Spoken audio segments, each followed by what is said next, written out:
बिस्मिल्लाहिर्रहमानिर्रहीम। अस्सलाम वालेकुम स्टूडेंट्स, उम्मीद है आप सब खैरियत से होंगे। आज की इस वीडियो में हम एक्सरसाइज 1.3 क्वेश्चन नंबर 3 को अच्छी तरह से सीखेंगे और सॉल्व भी करेंगे। ठीक, इसके अलावा बाकी वीडियोस का लिंक आपको डिस्क्रिप्शन में मिल जाएंगे, आप वहां क्लिक करके वो भी देख सकते हैं।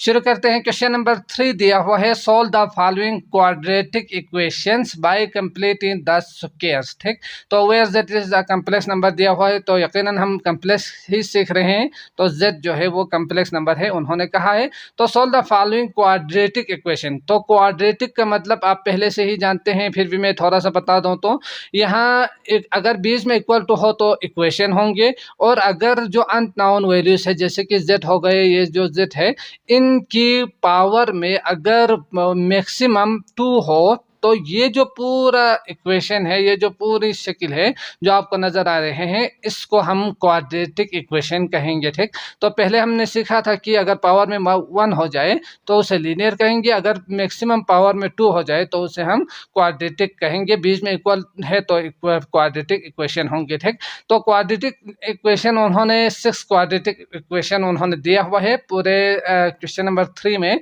तो इनको आपने कंप्लीट द स्क्वायर मेथड से करना है। तो यकीनन आप जानते ही है, इसको सॉल्व करने के बहुत सारे मेथड हमने पिछले क्लासेस में भी सीखा था, तो यकीनन आप जानते ही है। अब आपने कौन सा मेथड यूज करना है, वो मेथड यूज करना है कंप्लीटिंग द स्क्वायर मेथड। ठीक, तो इसमें आपने कुछ स्टेप्स को याद रखना है। तो हर एक जो सवाल है उनमें ये जो कुछ स्टेप्स है इनका यूज करके आपने z की वैल्यूज निकालनी है। ठीक, तो यकीनन आपने पहला काम क्या करना है, यहाँ से आपने करना है ये जो नंबर है z का स्क्वायर के साथ जो कोफिशिएंट नंबर है, इसको आपने 1 कर देनी है अगर नहीं हो तो। ठीक, जैसे कि हर एक सवाल में 1 दिया हुआ है सिवाय क्वेश्चन नंबर 3 के, तो उसमें 34 दिया हुआ है ना, तो इस 34 को आपने 1 कर देनी है। किस तरह से, डिवाइड बाय 34 कर देंगे, तो यकीनी बात है 34 कैंसिल होके आपको 1 मिल जाएंगे। अब जब आपने डिवाइड किया है तो इसके साथ भी डिवाइड, इसके साथ भी डिवाइड में आ जाएगा, तो इस तरह से यहाँ 1 आ जाएगा। और दूसरा जो स्टेप है वो आपने करना क्या है, ये जो कोफिशिएंट है इसको आपने उस साइड पर लेकर जानी है। ठीक, तो जब आप इसको उस साइड पर लेकर जाएंगे तो क्या होगा, ये आप जानते ही है, -r होंगे। इसके बाद यकीनी बात है, इसको आप डिवाइड में जब लिखेंगे तो ये कुछ इस तरह से आ जाएगा और ये कैंसिल होके 1 हो जाएंगे। ठीक, अब इसके बाद अगला जो स्टेप है वो आपने करना क्या है, ये जो दो टर्म आपको नजर आ रहे हैं, z का स्क्वायर प्लस q और p और z, ये जो टर्म है इसको आपने कंप्लीटिंग स्क्वायर बना देनी है। ठीक, तो इसीलिए हम इसे क्या कहेंगे, कंप्लीटिंग स्क्वायर मेथड कहेंगे। तो इसको किस तरह से बनाएंगे, इसके लिए आपके पास 2 फार्मूलास मौजूद हैं कंप्लीटिंग स्क्वायर वाला। तो a प्लस बी का होल स्क्वायर कंप्लीट स्क्वायर एक ये है, और a माइनस बी का होल स्क्वायर, यानी ये एक कंप्लीट स्क्वायर आप इस तरह से बना सकते हैं। तो इसको आपने करना क्या है, a का स्क्वायर प्लस b का स्क्वायर प्लस 2ab आप बनाएंगे, या a का स्क्वायर प्लस b का स्क्वायर माइनस 2ab आप बनाएंगे इस दो टर्म को। ठीक, किस तरह से बनाएंगे, तो यकीनी बात है a का स्क्वायर तो उन्होंने दिया हुआ है, आप इसको आपने 2ab बना देनी है, जो आपको आगे चाहिए हो ना b, तो उसका आपने स्क्वायर लेनी है, तो ये आपका बन जाएगा कंप्लीटिंग स्क्वायर। समझ गए, जब आप कंप्लीटिंग स्क्वायर बनाएंगे तो यहाँ z ही होंगे, प्लस माइनस के साथ एक रियल नंबर आ जाएगा, उसका स्क्वायर होंगे, बाकी उस साइड पे आप इजीली सोल्व करके यकीनी बात है एक नंबर आएंगे। तो अब आपने करना क्या है, इस स्क्वायर को यहाँ से हटा देनी है, तो इसके लिए आप taking square root on both side कर देंगे। इसके बाद यहाँ से z आपको चाहिए, ये नंबर आप उस साइड पर भेज देंगे, तो यहाँ से आपको z की 2 वैल्यूज मिलेंगे जो कि टेकिंग स्क्वायर लेने के बाद आ जाएगा। ठीक, तो इस तरह से आपको z की दोनों वैल्यूज यहाँ से मिल जाएंगे, आसानी के साथ आपको मिल जाएंगे। तो ये स्टेप्स याद रखना है कुछ, आप हर सवाल में इसी स्टेप्स को यूज करेंगे तो आपको z की वैल्यू मिल जाएंगे। ये कम्प्लेक्स नंबर है जो कि हम रियल में बहुत सीख कर आए हैं ये मेथड, तो आपको याद ही होगा, फिर भी आपने इनको अच्छी तरह से जहन में रख के फिर सवाल की तरफ आना है। ठीक, तो सवाल की तरफ आते हैं। क्वेश्चन नंबर 3 पार्ट 1 दिया हुआ है, z का square -4z plus 5 equal to 0। तो इसके लिए आप करेंगे क्या, यहाँ 1 ही है तो आपको कुछ करने की ज़रूरत नहीं है। पहले आप करेंगे इस कांस्टेंट को उस साइड पर भेज देंगे, तो 4z इक्वल टू -5, समझ गए।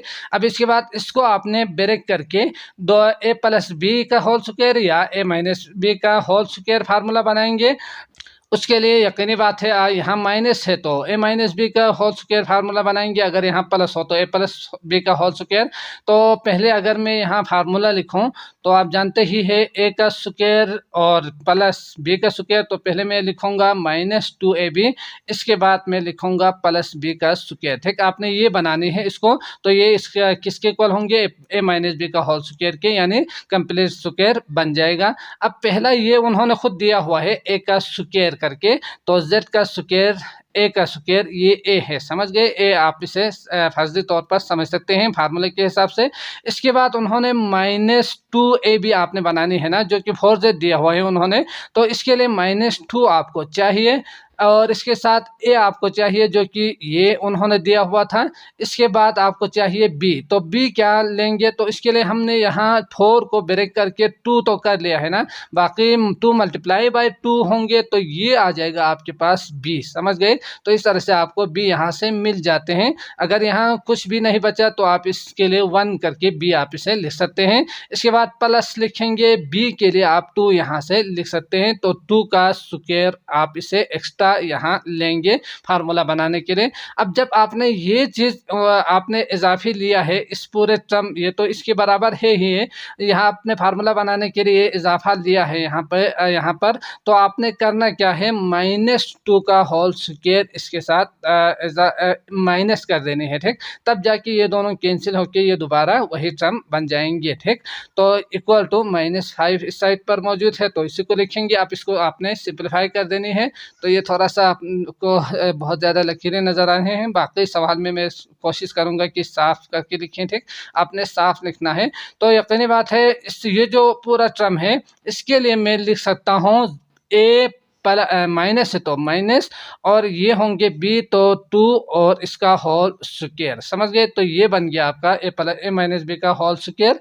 अब ये -2 का स्क्वायर हमें नहीं चाहिए, तो इसको उस साइड पर भेज देते हैं, -5 और प्लस होंगे यकीनन 2 का 2 जा 4 होंगे, तो ये आप इसे इजीली सिंप्लीफाई करेंगे तो -1 ही रहेंगे, यहाँ आएंगे z-2 का होल स्क्वायर। अब इसको भी आप मज़ीद सिंप्लीफाई करने के लिए क्या करेंगे, taking square root on both side, ये आपने लिखना है। तो जब आप स्क्वायर लेंगे तो ये कुछ इस तरह से आ जाएगा, z-2 का होल स्क्वायर होंगे। इस साइड पर भी आप ले सकते हैं -1, तो ये आएंगे आपके पास प्लस के साथ भी और माइनस के साथ भी, क्योंकि जब आप टेकिंग स्क्वायर करते हो तो 2 वैल्यूज आपको मिलेंगे। तो यहाँ से ये कैंसिल हो रहे हैं, z-2 equal to plus minus root of -1 के लिए, चलो बाद में लिखता हूँ, तो इसके लिए मैं आइटा लिख सकता हूँ। तो z इक्वल टू इसको उस साइड पर भेज देते हैं, तो माइनस आइटा, ठीक, -1 का रूट के लिए प्लस माइनस आइटा में लिखूंगा। ठीक, क्योंकि कम्प्लेक्स हम सीख रहे हैं, नहीं तो ऐसे ही यहाँ आप लिख सकते हैं, तो +2 होंगे ये माइनस आके। तो इस तरह से आप देख सकते हैं z इक्वल टू आपके पास प्लस माइनस आइटा +2। तो इसको मैं अगर चाहूँ तो एक जनरल जो हम टर्म में हम लिखते हैं रियल को पहले और इमेजिनरी को बाद में, तो इसके लिए मैं लिखूंगा 2 + माइनस आइटा करके। ठीक, तो ये होना चाहिए आपके पास आंसर। तो अगला करते हैं पार्ट 2।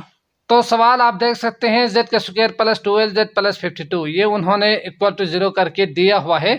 अब आपने करना क्या है, यहाँ 1 है तो कुछ करने की ज़रूरत नहीं है, ये कांस्टेंट को साइड पर भेज देंगे, तो +12z और इक्वल टू -52 आप इसे लिख सकते हैं माइनस करके। इसके बाद इसको आपने क्या करना है, कंप्लीट स्क्वायर बना देनी है। तो यहाँ प्लस है तो यकीनी बात है प्लस ही आएंगे, a का स्क्वायर प्लस 2ab आपको चाहिए, तो मैं यहाँ 12 को ब्रेक करके मैं 2 लिख सकता हूँ, 2 × 6 लिख सकता हूँ। तो 2a के लिए मैं लिख सकता हूँ z × 6 को मैं बाद में लिख सकता हूँ। तो ये आएंगे 2 और ये होंगे a और ये होंगे b फार्मूला के हिसाब से। इसके बाद प्लस में आपको क्या चाहिए, यकीनी बात है b का स्क्वायर चाहिए, जो कि 6 यहाँ से ब्रेक करके आपको मिल चुके हैं ना, तो आपको ज़्यादा सोचने की ज़रूरत नहीं है। इसी 6 को आपने यहाँ इजाफी आप आपने ले लेनी है ताकि ये फार्मूला बन जाए, यानी बी का स्क्वायर बन जाए। ठीक, तो जब ये बन चुके हैं +6 का स्क्वायर लेके, तो यकीनी बात है -6 का स्क्वायर भी इसके साथ लिखना होता है ताकि ये कैंसिल होके दोबारा वही टर्म बन जाए। तो इसके लिए मैं लिखूंगा -52। अब इसको सिंप्लीफाई करते हैं तो यहाँ ये जो पूरा टर्म है इसके लिए मैं लिख सकता हूँ a + b का होल स्क्वायर, यानी z + b जो कि 6 है, तो इसका स्क्वायर बन चुका हूँ यहाँ। तो ये -6 हमें नहीं चाहिए तो उस साइड पर भेज देते हैं, माइनस तो +36 होंगे, है ना, 6 और इसको अगर आप मजीद सिंप्लीफाई करेंगे तो z + 6 का होल स्क्वायर आएंगे। यहाँ आप देख सकते हैं -52 और +36, तो 14 15 16 आएंगे -16, समझ गए। अब इसको मैं यहाँ ही करूँगा। ठीक, तो z इसके लिए यकीनी बात है आपने करना क्या है, स्क्वायर आपको यहाँ से हटा देनी है। तो इसके लिए आपको taking square root on both side ये लिखना है। लिखने के बाद 6 आएंगे +6 का होल स्क्वायर, इसके साथ रूट आएंगे और साथ साथ -16 उस साइड पर है, इसके साथ भी आपने रूट लगा देनी है और प्लस माइनस का साइन यहाँ आ जाएगा। ठीक, तो ये कैंसिल होंगे, z +6 और ये आप लिख सकते हैं +-1 का रूट 16 का रूट, तो आपने लिखना है इन दोनों को। ठीक, तो यहाँ जहाँ कम जगह थोड़ा सा कम है तो मैं नहीं लिख रहा, आपने -1 का रूट और 16 का रूट अलग लिख देने हैं। तो -1 का रूट आइटा आएंगे और 16 का रूट जो है वो 4 × 16 मतलब 4 आ जाएगा। ठीक, इस तरह से z आपको मिलेंगे। ये रियल को मैं पहले लिखूंगा -6 करके उस साइड पर भेजने के बाद, और इमेजिनरी जो पार्ट है 4 आइटा इसको मैं बाद में लिखूंगा। तो इस तरह से आपके पास आंसर आ चुके हैं -6 + -4 आइटा, समझ गए। तो इसको ब्रेक करके अलग अलग लिखना चाहो तो भी ठीक, यही रखना चाहो तो भी कोई मसला नहीं है, यही आपका आंसर होंगे, z की वैल्यूज होंगे। ठीक, तो यही इसका सॉल्यूशन होंगे। अगर आप चाहो तो इसको यहाँ z की जगह पे पुट करके, एग्जाम में अगर टाइम मिले ना तो आप इसको यहाँ पुट करके चेक करें कि क्या z की जगह पे ये दोनों वैल्यूज पुट करने के बाद ये पूरा टर्म 0 आ रहे हैं या नहीं। अगर आए तो आपका आंसर सही होंगे, अगर ये पूरा टर्म 0 नहीं आए ना, इक्वल टू नहीं हो, तो फिर इसका मतलब आपने कहीं ना कहीं कुछ न कुछ गड़बड़ जरूर किया हुआ होगा। ठीक, अगला पार्ट करते हैं, पार्ट 3। तो सवाल आप देख सकते हैं 34z² - 6z = -1, ये उन्होंने दिया हुआ है। अब आपने करना क्या था, पहले इसको 1 कर देनी थी, तो इसके लिए 34 के साथ आप डिवाइड कर देंगे। तो 34 डिवाइड 34 ऑन बोथ साइड, मतलब दोनों साइड पर आपने 34 को डिवाइड कर देनी है। ठीक, आप सिर्फ इस साइड पर 34 डिवाइड करके आप नहीं छोड़ सकते। कुछ स्टूडेंट ऐसे करते हैं कि इस साइड पर 34 डिवाइड करने के बाद इसको ऐसे ही छोड़ देते हैं, तो आपका आंसर गलत होंगे। ठीक, जब आप ये ले रहे हो जायद जो चीज़ें हैं वो, तो यकीनन उसको हर एक टर्म के साथ करना पड़ेगा आपको। तो यहाँ 34 के साथ आप डिवाइड करेंगे, डिवाइड 34 ऑन बोथ साइड आप लिखेंगे। लिखने के बाद 34 z का स्क्वायर आ जाएगा। यहाँ आएंगे आपके पास 6 डिवाइड बाई 34। ठीक, z आएंगे, इसके बाद -1/34 हर एक टर्म के साथ डिवाइड कर देनी है। इसके बाद ये आएंगे कैंसिल होके z का स्क्वायर, यहाँ बचेंगे 6 बल्कि यही रहेंगे, तो z = -1/34, समझ गए। तो इसके बाद अगला जो है वो आपने करना क्या है, इसको कंप्लीट स्क्वायर बनानी है, a - b का होल स्क्वायर फार्मूला बनाएंगे। तो इसके लिए यहाँ माइनस है तो यकीनी बात है ये a आप इसे समझ सकते हैं, तो z का स्क्वायर के लिए a कहूँगा। और इसके बाद -2 आपको चाहिए, तो 6 के लिए मैं ब्रेक करके 2 × 3 लिख सकता हूँ, है ना। तो 2 आपको चाहिए, 2 बाहर निकाला तो बचा क्या 3, तो यहाँ लिखेंगे 3/34, समझ गए। और इसके बाद z, तो ये आपका आ चुके हैं b, आप इसे मान सकते हैं। तो ये 2a उन्होंने ये दिया हुआ था, b ये हो गए। अब आपको यहाँ जायद फार्मूला बनाने के लिए आपको चाहिए +3/34, समझ गए, का होल स्क्वायर, तब जाके ये पूरा टर्म फार्मूला बनेगा आपका a - b का होल स्क्वायर। अब जब आपने ये एक्स्ट्रा लिया है यहाँ, तो माइनस भी आपने यहाँ लिखना भी है ताकि ये कैंसिल होके दोबारा वही जो टर्म है वो बन जाए। तो -1/34 ऐसे ही रहेंगे। ठीक, इसके बाद आपने करना क्या है, ये तो फार्मूला बन चुके हैं, इसके लिए मैं लिख सकता हूँ z 3/34 का होल स्क्वायर में लिख सकता हूँ। और ये जो टर्म है ये हमें इस साइड पर नहीं चाहिए, उस साइड पर भेज देते हैं। -1/34 और प्लस 3 3 9 और 34 ज़रबे 34, तो कितना आएंगे देखते हैं। तो यकीनन जब आप कैलकुलेटर यूज़ करेंगे या साइड पर मल्टीप्लाई करके 34 मल्टीप्लाई बाई 34 भी आप कर सकते हैं, तो इसका आंसर आ रहे हैं 1156। समझ गए।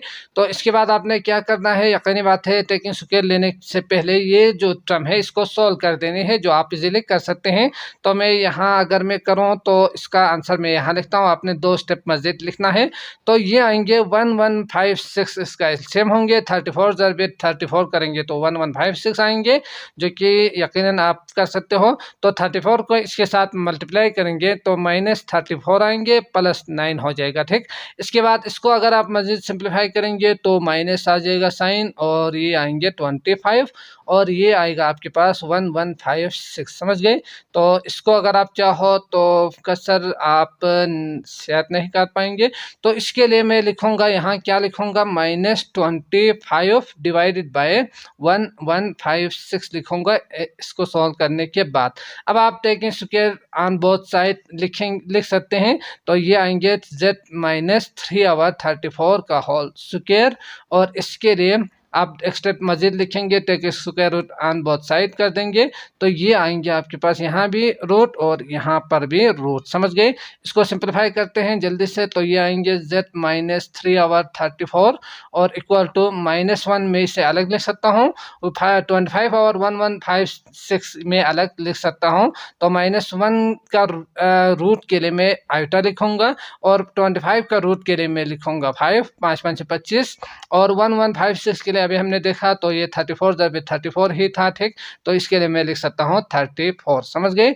तो ये उससे यकीनन इसको अगर आप चाहो तो कसर बस नहीं काट सकते, तो यही आपका, बल्कि इसको उस साइड पर लेकर जाना है ना, तो ये स्टेप आप कीजिएगा। तो ये यहाँ से उस साइड पर आके +3/34 होंगे। ठीक, तो इस तरह से आप इसको पहले लिखिएगा, इसको बाद में लिखिएगा। तो 3/34 प्लस आइटा 5/34 आपके पास आंसर होंगे। ठीक, या आप 34 को कॉमन लेके 3 + 5 आइटा डिवाइडेड बाय 34 आप इसे लिख सकते हैं।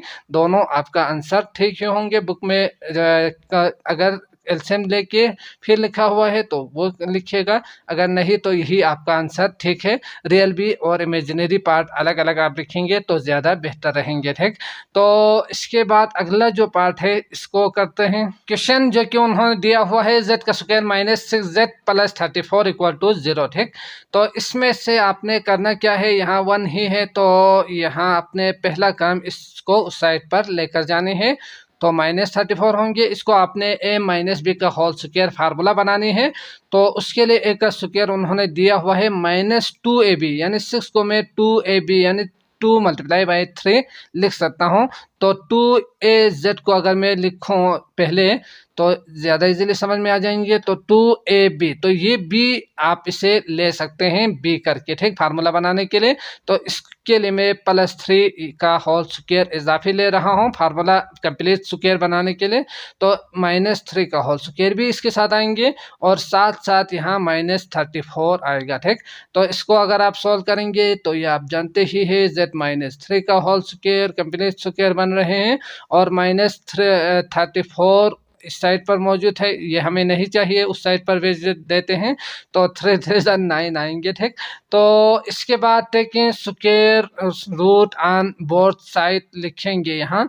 तो टेकिंग स्क्वायर रूट ऑन, बल्कि आप खुद लिख सकते हो, लिखिएगा रूट ऑन बोथ साइड।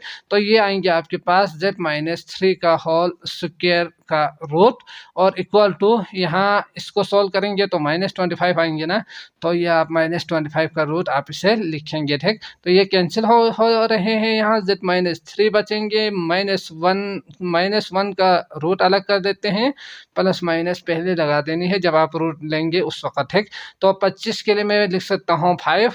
अब इसको सॉल्व करने के लिए मैं लिख सकता हूँ रियल नंबर को पहले, तो +3 उस साइड पर ले जाने के बाद, और इमेजिनरी पार्ट को मैं बाद में लिखूंगा आइटा 5 या 5 आइटा, तो यही बेहतर रहेंगे, यही आपका आंसर होंगे। ठीक, अगला पार्ट करते हैं, पार्ट 5। तो सवाल आप देख सकते हैं z का स्क्वायर -6z इक्वल टू -13। तो अब तक अगर आपने समझा है तो यकीनन ये बहुत ही इजीली आप इसे सॉल्व कर पाएंगे। तो यहाँ z का स्क्वायर मैं लिख सकता हूँ -2ab2z3 मैं लिख सकता हूँ, और 3 आपको यहाँ फार्मूला बनाने के लिए चाहिए 3 का स्क्वायर, और -3 का स्क्वायर आपने यहाँ इजाफी लिया है, यहाँ प्लस, तो ये माइनस आपने लेनी है, तो -13 आ जाएगा। ये पूरा जो यहाँ से यहाँ तक ये होंगे आपके पास a-b का होल स्क्वायर, तो z -3 का होल स्क्वायर बन जाएगा। ये हमें नहीं चाहिए, उस साइड पर हम इसे भेज देते हैं, तो ये आएंगे 3 3 9, ठीक, +9। और इसके लिए मैं टेकिंग स्क्वायर करके इसको सॉल्व करके अगर बाद में लिखूं तो 3 का होल स्क्वायर का रूट टेकिंग स्क्वायर लेते हैं, और प्लस माइनस के साथ -13 और +9, तो -4 आएंगे। तो इसका आपने रूट लेनी है दोनों साइड पर। ठीक, तो z का स्क्वायर ये इसके साथ कैंसिल हो रहे हैं, -3 हम उस साइड पर भेज देते हैं, तो ये +3 होंगे।